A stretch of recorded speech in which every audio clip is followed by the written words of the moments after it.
సృష్టికి మూలం అమ్మతనం, సృష్టించలేనిది అమ్మ గుణం. అమ్మ పాడే జోల పాట అమృతాని కన్న తీయనంట. అమ్మ పాడే లాలి పాట తేనెలూరి పారే ఏరుంట.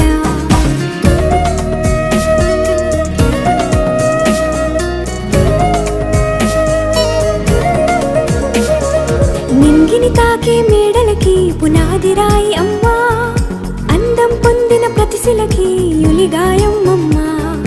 నింగిని తాకే మేడలకి పునాది రాయి అమ్మా,